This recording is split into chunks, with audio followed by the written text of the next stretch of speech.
Assalamualaikum warahmatullahi wabarakatuh. Halo guys, baik lagi dengan channel kita Belajar Bareng Yuk. Oke, pada video kali ini kita bakal ngebahas tentang Permen PUPR nomor 7 tahun 2023 tentang perubahan kedua atas peraturan Permen PUPR nomor 27 tahun 2015 tentang bendungan. Oke, mungkin di video sebelumnya pada Permen PUPR nomor 6 tahun 2023 itu ada perubahan di pasal 105 ya. Nah, di Permen PUPR nomor 7 tahun 2023 ini, pasal 105 mendapatkan perubahan lagi ya, perubahan keduanya dan ditambahkan pasal 105 A, B, C, D, dan pasal 105E. Jadi dari pasal 105A sampai dengan pasal 105E itu ada tambahan. Jadi pasal 105 ini menjadi lebih rinci dan beberapa perubahan lainnya pada Permen PUPR nomor 27 2015 ini ada juga pada pasal lainnya ya, seperti pasal 109 dan pasal 119. Oke, kita coba langsung lihat aja, kita bahas bareng-bareng. Oke, bismillahirrahmanirrahim. Nah, ini dia Permen PUPR nomor 6 tahun 2020. Ini perubahan sebelumnya, pasal 105. Teman-teman bisa lihat pada video sebelumnya ya, yang sudah kita upload. Nah, ini pasal 105-nya. Kemudian, ini pasal 105 yang sebelumnya masih Permen PUPR nomor 6 tahun 2020 sampai dengan ayat 13. Nah, ini dia perubahannya. Oke, kita bahas perubahannya. Jadi pasal 1, pasal 1, Romawi 1, beberapa ketentuan dan peraturan Menteri Pekerjaan Perumahan PUPR nomor 27 tahun 2015 tentang bendungan sebagaimana telah diubah dengan peraturan Permen PR nomor 6 tahun 2020 tentang perubahan atas peraturan pekerjaan umum nomor 27 tahun 2015 tentang bendungan diubah sebagai berikut. Nah, jadi sudah dirubah dengan tadi ya Permen PUPR nomor 6 tahun 2020 ini, kemudian dirubah lagi dengan Permen PUPR nomor 7 tahun 2003 sehingga diubahnya menjadi seperti ini ya. Pasal 105 ayat 1. Pengendalian pemanfaatan ruang pada waduk. Sebagaimana yang pada pasal 101 ayat 3 huruf D, meliputi pemanfaatan ruang pada daerah genangan waduk dan sepadan waduk ya. Ayat 2-nya, untuk pengendalian pemanfaatan ruang pada waduk, Menteri Gubernur dan Bupati Wali Kota dengan kewenangannya menetapkan, nah ini, pemanfaatan ruang pada waduk, pengelolaan ruang pada waduk, dan C. Pemberdayaan masyarakat dalam pengendalian pemanfaatan ruang pada waduk. Ayat 3. Pemanfaatan ruang pada daerah genangan waduk hanya dapat dimanfaatkan untuk A. Kegiatan pariwisata, kegiatan olahraga, budidaya perikanan, dan pembangkit listrik tenaga surya terapung. Nah ini ya, dimanfaatkannya hanya untuk ini aja nih, empat item ini aja nih, kegiatan pariwisata, kegiatan olahraga, kemudian budaya perikanan, dan pembangkit listrik tenaga surya terapung ya. Kemudian ayat 4-nya, pemanfaatan ruang pada daerah genangan waduk dilakukan dengan memperhatikan A. Keamanan waduk, B. Fungsi waduk, C. Kondisi sosial ekonomi budaya daerah sekitar, dan D. Daya rusak air.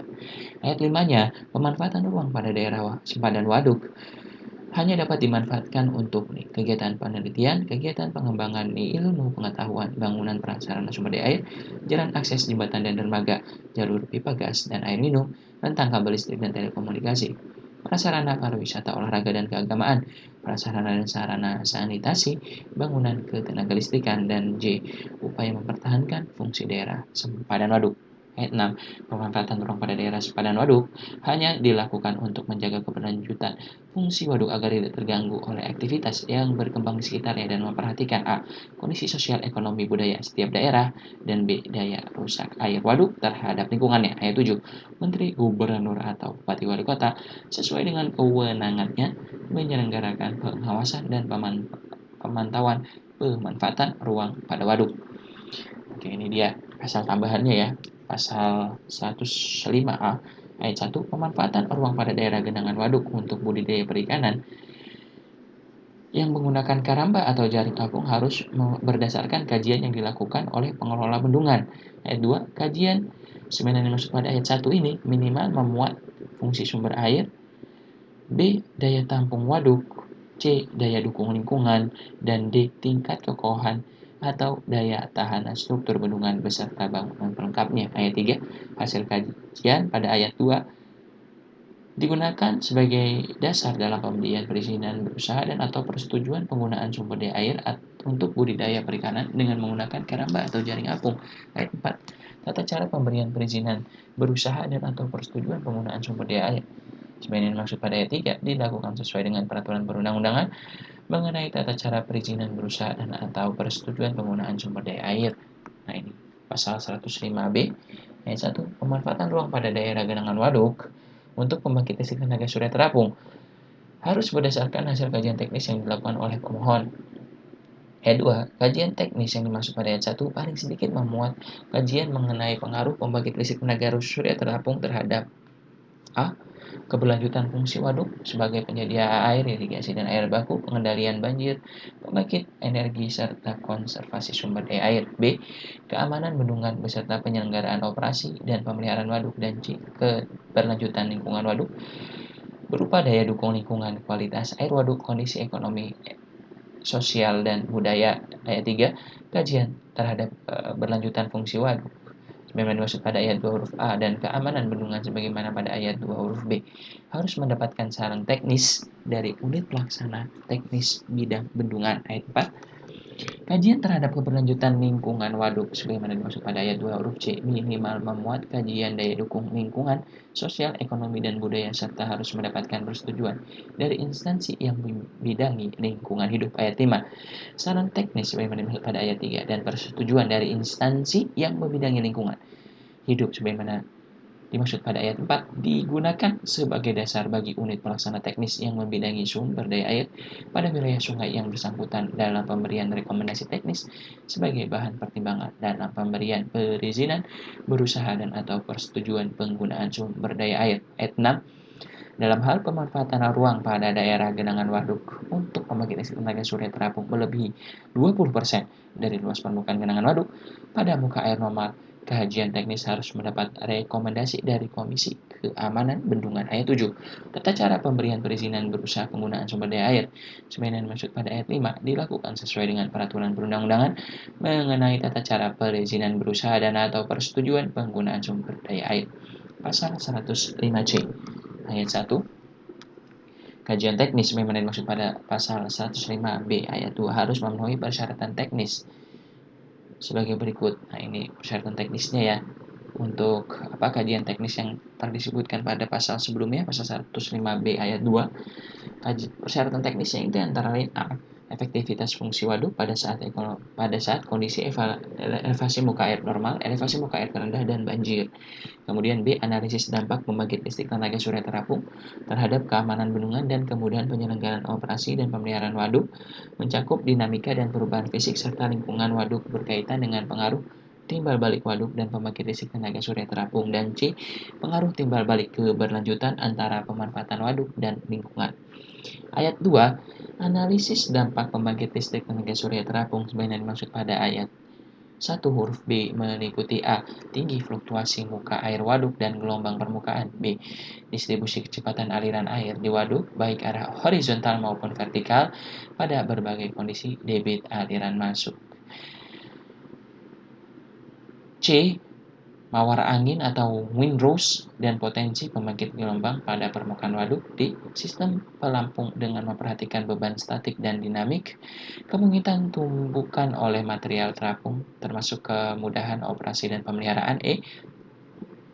Sistem tambatan atau mooring dan jaringan anchoring dengan memperhatikan gaya-gaya statik dan dinamik kecepatan aliran, fluktuasi muka air dan gelombang, serta antisipasi kemungkinan kondisi saat sistem pelampung kandas. F.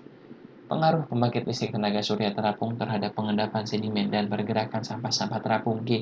Keamanan dan keselamatan ketenaga listrikan. Dan H. Kriteria aman dan strategi penempatan tata letak panel surya dan kebutuhan jalur batimetri terhadap jalur operasi dan pemeliharaan. Ayat 3. Pengaruh timbal balik berkelanjutan antara pemanfaatan waduk dan lingkungan sebagaimana dimaksud pada ayat 1 huruf C meliputi A. Kondisi iklim lokal, cuaca dan iradian surya. B. Suhu dan kualitas air. C. Suhu udara dan kualitas lingkungan sekitar. D. Penggunaan jenis material ramah lingkungan. E. Kondisi sosial, ekonomi, dan budaya. Dan F. Tata letak panel surya dan estetika kawasan. Ayat 4. Ketentuan mengenai tata cara penyusunan kajian teknis pembangkit listrik tenaga surya terapung dilakukan sesuai dengan petunjuk teknis yang ditetapkan oleh Direktur Jenderal Sumber Daya Air. Oke, ini Pasal 105D Ayat 1. Dalam pemanfaatan ruang pada daerah sempadan waduk sebagaimana dimaksud pada pasal 105 ayat 5 dilarang A. Mengubah letak tepi waduk, B. Membuang limbah yang belum terolah, C. Menggembala ternak, dan D. Mengubah aliran air masuk atau ke luar waduk. Ayat 2. Pelanggaran terhadap ketentuan sebagaimana dimaksud pada ayat 1 dikenakan sanksi sesuai dengan ketentuan peraturan perundang-undangan. Pasal 105E. Pemanfaatan ruang waduk pada daerah genangan waduk dan daerah sempadan waduk sebagaimana dimaksud dalam pasal 105 ayat 1 dilakukan sesuai dengan peraturan perundang-undangan mengenai tata cara perizinan berusaha dan atau persetujuan penggunaan sumber daya air. Oke, ini perubahannya ya. Perubahan pada pasal 108 dan pada mohon maaf, ini adalah Permen PUPR nomor 27 tahun 2015 untuk pasal 108 dan 109. Nah, ini bunyinya ini. Bisa teman-teman baca pada slide berikut. Kemudian ini perubahannya nih ya. Pada Permen PUPR nomor 7 tahun 2023 ini perubahannya di untuk pasal 108 dan 109 nih.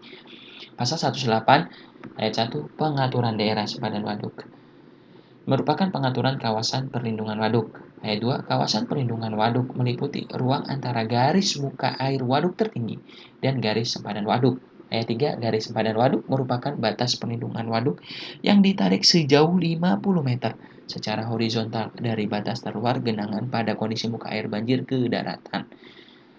Ya, garis sempadan waduk itu gitu ya, ditarik garis nih sepanjang sejauh 50 meter dari garis paling luar dari batas terluar genangan pada kondisi muka air banjir ke daratan. Jadi ketika air pada waduk itu banjir, nah ketika posisi tertingginya itu 50 meter ditarik dari garis titik itu ke arah daratan. Nah, itu garis sempadan waduknya ya. Pasal 109 ayat 1. Penetapan garis sempadan waduk dilakukan berdasarkan usulan dari pengelola bendungan. Ayat 2. Usulan sebagaimana pada ayat 1 harus didasarkan pada kajian penetapan garis sempadan waduk. Ayat 3. Kajian penetapan sempadan waduk dilakukan dengan mempertimbangkan A. Karakteristik waduk, dimensi waduk, morfologi waduk, dan ekologi waduk. B. Operasi dan pemeliharaan bendungan beserta waduknya. Dan C. Kondisi sosial budaya masyarakat setempat. Ayat 4. Kajian sebagaimana dimaksud pada ayat 2 memuat paling sedikit A. Batas waduk yang ditetapkan, letak garis sempadan. B. Rincian jumlah dan jenis bangunan yang terdapat di dalam sempadan. Dan C. Zonasi pemanfaatan ruang waduk. Ayat 5. Kajian penetapan garis sempadan waduk sebagaimana dimaksud pada ayat 4 dilakukan oleh tim yang dibentuk oleh Menteri, Gubernur, atau Bupati Wali Kota sesuai dengan kewenangannya. Ayat 5. Tata cara pelaksanaan kajian garis sempadan waduk dan penetapan garis sempadan waduk sebagaimana dimaksud pada ayat 2 sampai dengan ayat 5 tercantum dalam lampiran yang merupakan bagian tidak terpisahkan dari peraturan menteri ini. Nah, ini untuk pasal 119 dari Permen PUPR nomor 7 tahun 2015 belum diubah. Seperti ini isinya ya. Seperti bisa teman-teman baca pada slide berikut. Kemudian ini dia perubahannya pasal 119 perubahannya pada Permen PUPR nomor 7 tahun 2023 ayat 1. Zona pemanfaatan waduk meliputi ruang waduk sampai dengan garis sempadan waduk sebagai fungsi lindung dan fungsi budidaya. Ayat 2, zona pemanfaatan waduk terdiri atas A, zona terbatas, dan B, zona umum.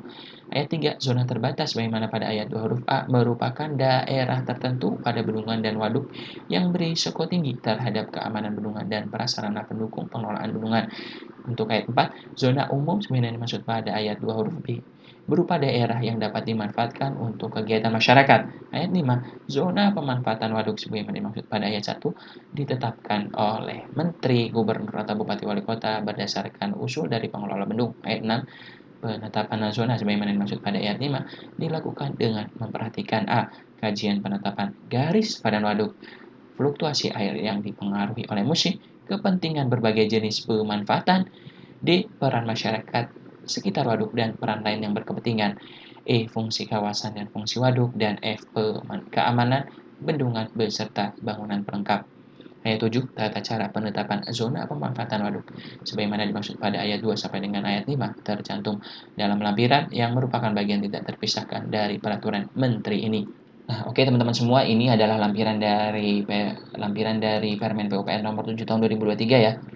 Ini lampirannya, dan ini memang penting untuk kita bahas. Karena tadi berdasarkan perubahan-perubahan tadi itu kan ada ketentuan-ketentuannya tuh. Nah, itu di state secara lebih rinci lagi pada lampiran ini. Oke. Kita coba bahas dulu dari bab satunya, pendahuluan latar belakangnya. Bendungan adalah bangunan yang berupa urugan tanah, urugan batu, dan beton yang dibangun selain untuk menahan dan menampung air, dapat pula dibangun untuk menahan dan menampung limbah tambang atau menampung lumpur sehingga terbentuk waduk. Waduk adalah wadah buatan yang terbentuk sebagai akibat dibangunnya bendungan. Tampungan air ini sebagian besar dipergunakan untuk memenuhi kebutuhan irigasi, air baku, energi listrik, perikanan, pariwisata, dan lain sebagainya. Berdasarkan pengamatan dari berbagai waduk yang ada saat ini, ditemukan beberapa permasalahan utama terhadap perlindungan pada aspek-aspek berikut nih. 1. Perubahan tata guna lahan dan tanaman di daerah sempadan waduk yang menyebabkan kenaikan laju erosi dan sedimentasi yang masuk ke waduk, sehingga menurunkan kapasitas tampungan waduk. 2. Okupasi lahan waduk oleh masyarakat yang dimanfaatkan sebagai areal pertanian musiman ketika elevasi muka air waduk surut. Untuk lahan permukaan penduduk, lahan wisata, dan lain sebagainya. 3. Ancaman penurunan kualitas air waduk sebagai akibat pencemaran air dari limbah penduduk, limbah industri, limbah karamba atau jaring apung ikan, limbah pertanian, dan sampah penduduk yang masuk ke areal genangan waduk. Nah, selanjutnya ini penetapan zona pemanfaatan waduk dan sepadan waduk bertujuan agar 1. Fungsi waduk tidak terganggu oleh aktivitas yang berkembang di sekitarnya. 2. Kegiatan pemanfaatan dan upaya peningkatan nilai manfaat sumber daya yang ada di waduk dapat memberikan hasil secara optimal sekaligus menjaga kelestarian fungsi waduk. 3. Daya rusak air waduk terhadap lingkungan yang dapat dibatasi. Nah, ini ya. Mengingat pentingnya memperhatikan keberlanjutan fungsi waduk, penetapan zona pemanfaatan waduk dan sepadan waduk perlu memperhatikan hal sebagai berikut nih. Zona pemanfaatan waduk memperhatikan berikut. Nah, ini 1. Sempadan waduk, kawasan pelindungan waduk dan sabuk hijau atau green belt.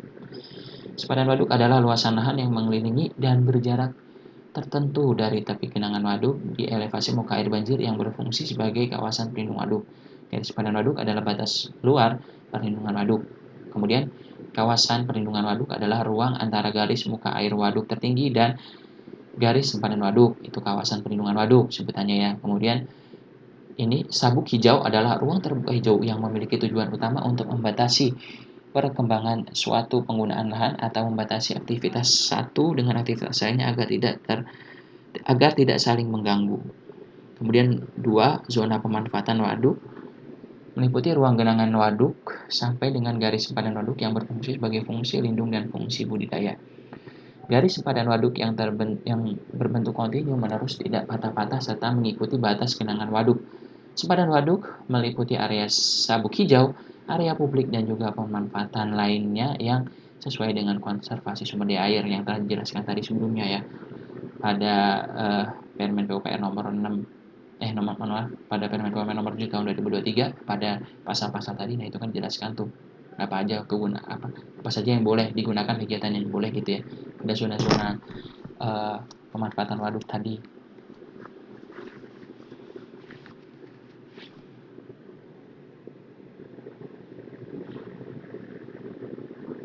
Kemudian bab 2-nya persiapan penyusunan kajian penetapan zona pemanfaatan waduk dan garis sempadan waduk. Ini persiapannya apa aja? Persiapannya ada tim teknis. Nih pembentukan tim kajian penetapan zona pemanfaatan waduk dan garis sempadan waduk. Pembentukan tim kajian terdiri dari tim pengarah, tim narasumber, dan tim teknis. Tim pengarah beranggotakan wakil dari instansi teknis di bidang pengelolaan sumber daya air sehingga dapat memberikan arahan dan saran dalam penetapan garis sempadan waduk. Kemudian tim narasumber beranggotakan wakil dari instansi teknis di bidang pengelolaan sumber daya air dan perorangan yang memiliki pengetahuan mengenai peraturan perundang-undangan di bidang pengelolaan sumber daya air sehingga dapat memberikan masukan terhadap isi dan substansi teknis. Kemudian dari tim teknis atau pelaksana beranggotakan wakil dari instansi teknis dan unsur masyarakat, antara lain pemilik bendungan, pengelola bendungan, satuan kerja perangkat daerah, instansi teknis di bidang pengelolaan sumber daya air yang mewakili bidang ini pengelolaan sumber daya air, penataan ruang dan penataan kota, pertanahan dan pemetaan, lingkungan hidup dan kehutanan, kesejahteraan sosial, keamanan dan ketertiban. Kemudian unsur masyarakat apa aja nih? Dari tim koordinasi pengelolaan sumber daya air, wilayah sungai, kemudian kelurahan atau RT/RW setempat, dan lembaga swadaya masyarakat di bidang lingkungan hidup. Nah, ini tim teknis memiliki tugasnya ini, poin 1 sampai 7 ini ya, bisa teman-teman baca. Kemudian dalam hal kajian dilakukan secara kontraktual melalui penyediaan konsultasi, maka kualifikasi tenaga ahli yang digunakan, nah ini dia. Ini bisa misalnya ya tadi tidak digunakan tim teknis tadi ya, tim kajian tadi itu adalah konsultan atau menggunakan konsultasi secara kontraktual, secara kontrak, menggunakan kontrak, maka kualifikasinya ini yang harus dipenuhi untuk membentuk kajian itu. Nah ini. Oke, yang B, tahapan dan waktu penyusunan zona pemanfaatan waduk dan kajian sempadan waduk. Nah, ini tahapannya.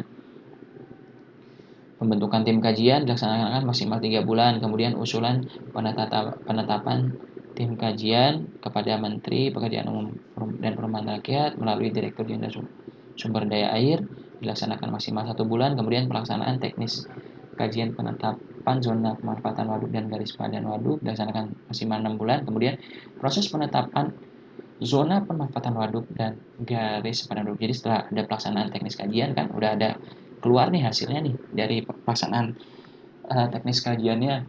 Kemudian dilakukan proses penetapan zona pemanfaatan waduk dan garis padan waduk tadi maksimal 2 bulan ya kan. Setelah itu pemanfaatan dan pengawasan.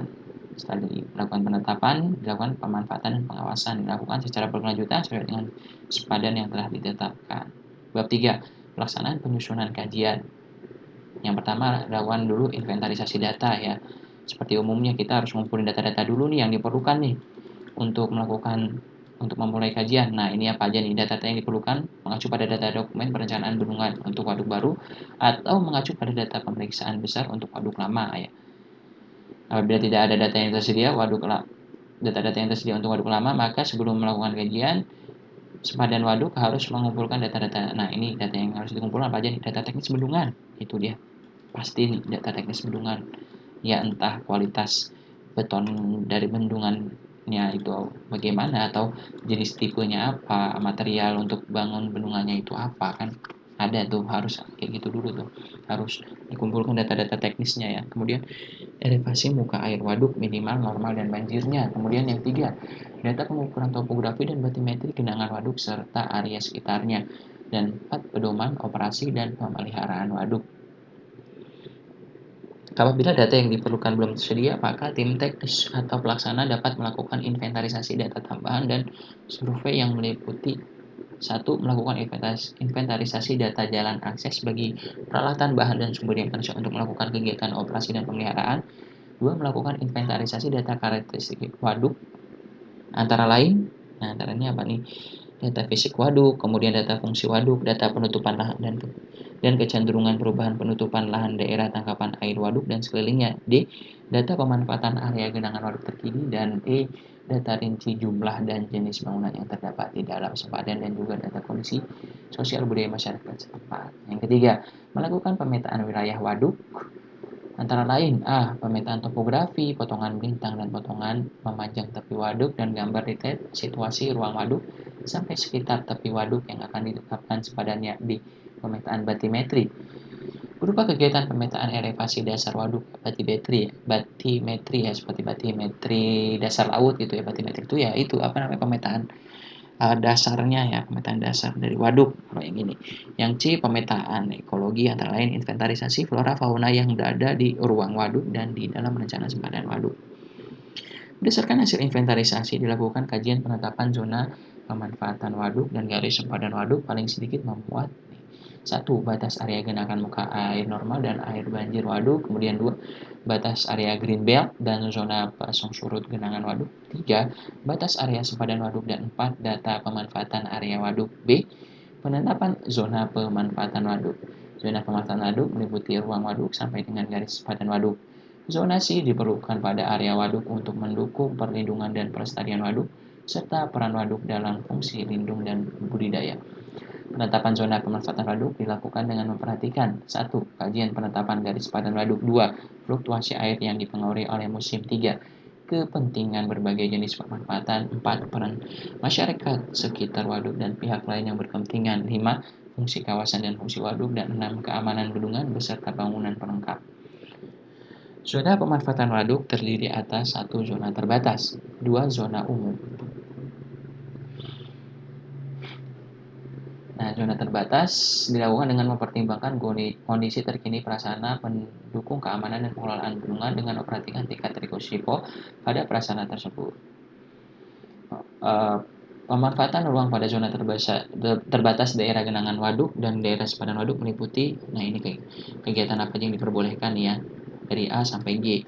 Zona umum, zona umum yang dapat dimanfaatkan di area waduk dilakukan di lokasi terpusat atau terkumpul untuk kegiatan masyarakat serta memperhatikan jarak dengan zona terbatas.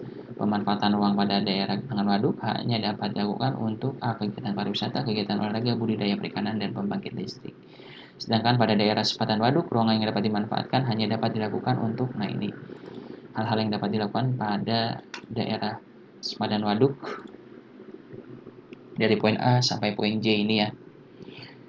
Nah, ini dia penentuan garis sepadan waduk. Penentuan garis sepadan waduk didasarkan pada karakteristik waduk, dimensi waduk, morfologi waduk, ekologi waduk, kegiatan operasi dan pemeliharaan, dan tinggi jagaan.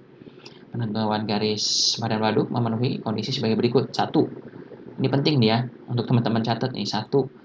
Garis sempadan waduk ditarik sejauh 50 meter secara horizontal dari batas terluar genangan pada kondisi muka air banjir ke daratan. Itu 1 tuh. Seperti tadi kita bahas tadi sebelumnya ya. Pada pasal-pasalnya yang kedua, muka air banjir dimaksud pada poin 1 di atas adalah ketinggian muka air genangan waduk pada saat debit banjir dengan kala ulang 1000 tahun masuk ke dalam tampungan pelimpah beroperasi pada kapasitas maksimal. Jadi yang dimaksud dengan banjir ini ya ketika debit banjir dengan kala ulangnya, debit banjir kala ulang 1000 tahun. Jadi setiap 1000 tahun itu ada debit banjir maksimumnya. Nah, debit maksimum itu selama kala 1000 tahun tadi itu digunakan sebagai perhitungan debit banjir. Yang ketiga, apabila beda tinggi antara elevasi muka air banjir dengan elevasi daratan di titik sempadan waduk lebih kecil. Apabila beda tinggi antara elevasi muka air banjir dengan elevasi daratan di titik sempadan waduk lebih kecil atau sama dengan 50 meter, maka sempadan waduk ditetapkan sejauh 50 meter dari garis muka air banjir waduk.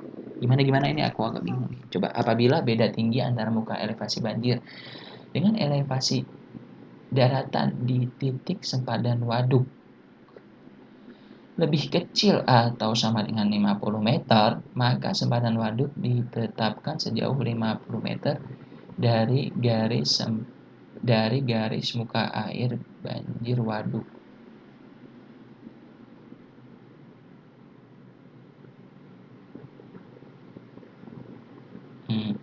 Iya. Jadi ini ya.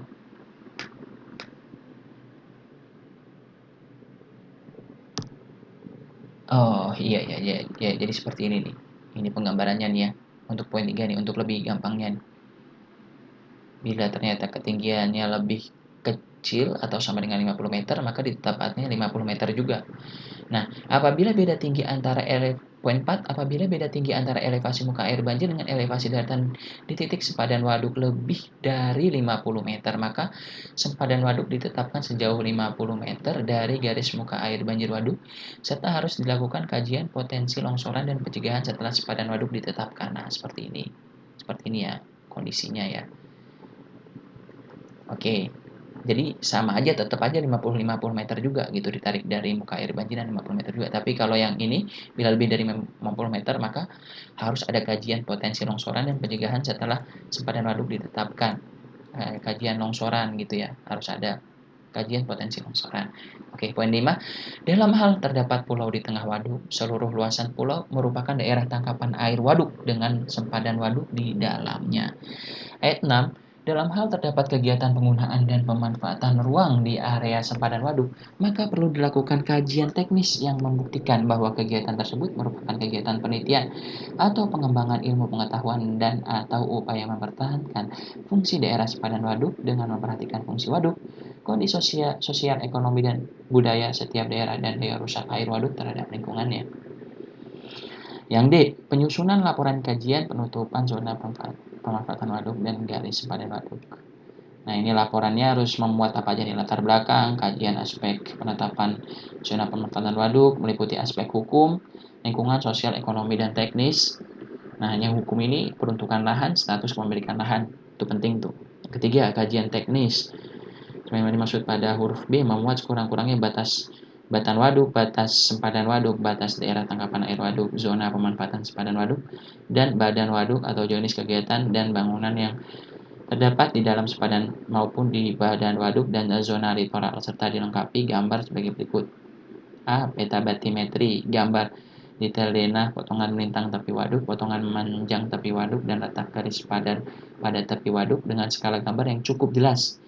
Jarak antara potongan melintang dan tepi waduk adalah 50 meter. Kemudian yang B, gambar denah zona pemanfaatan waduk, gambar denah rincian bangunan dan status kepemilikan lahan dan bangunan yang terletak di dalam sempadan waduk gitu ya. Yang D, letak patok-patok sempadan waduk.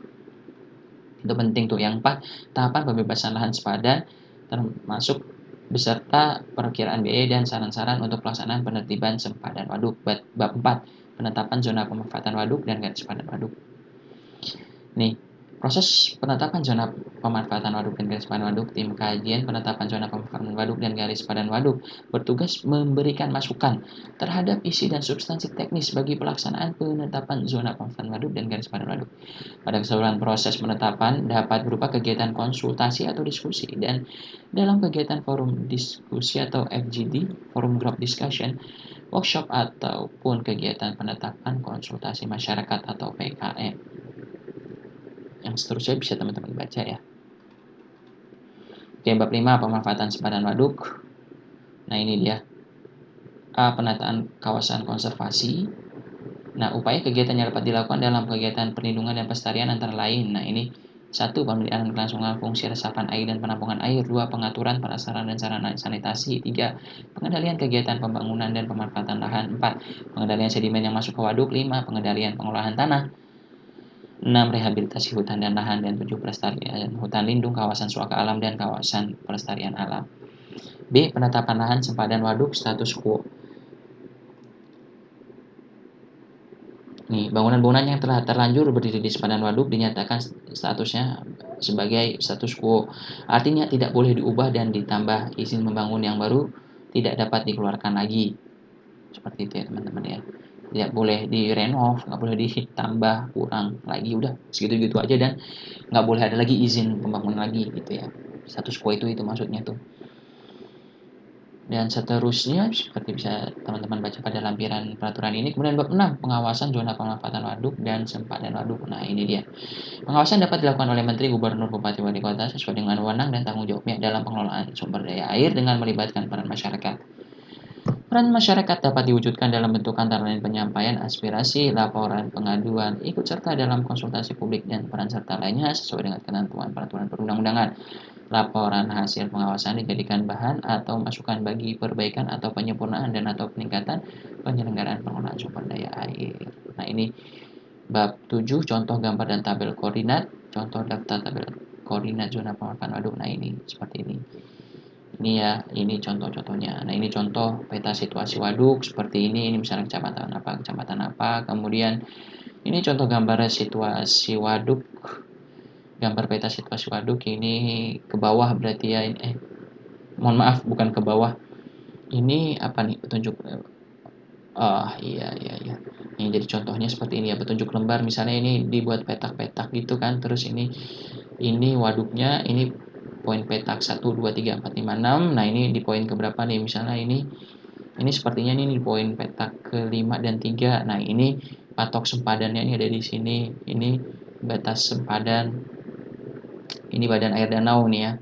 Ini batas sempadannya ada di yang zona berwarna abu-abu nih. Ini sempadannya, ini patoknya warna kuning. Ini badan airnya. Nah, seperti itu teman-teman. Nah, ini contoh peta batimetri waduk.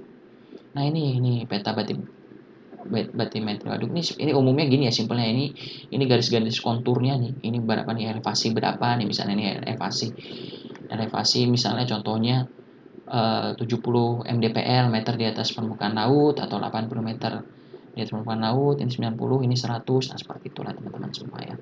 Nah, itu dia pembahasan lampirannya untuk untuk Permen PUPR nomor 7 tahun 2023 ini. Terima kasih kepada teman-teman semua yang telah menonton. Semoga apa yang kita bahas pada video ini bisa bermanfaat untuk teman-teman semua. Amin amin ya rabbal alamin, dan semoga sukses dan sehat selalu untuk kita semua. Amin ya rabbal alamin. Thank you for watching. Jangan lupa like, comment, dan subscribe, dan share juga ke teman-teman kalian bila mana ini memang dirasa penting, perlu untuk teman-teman semua yang sedang mempelajari atau sedang bekerja di bidang ini, dan juga teman-teman yang sedang mengikuti ujian SKB untuk sumber daya air. Terima kasih telah menonton. Wassalamualaikum warahmatullahi wabarakatuh.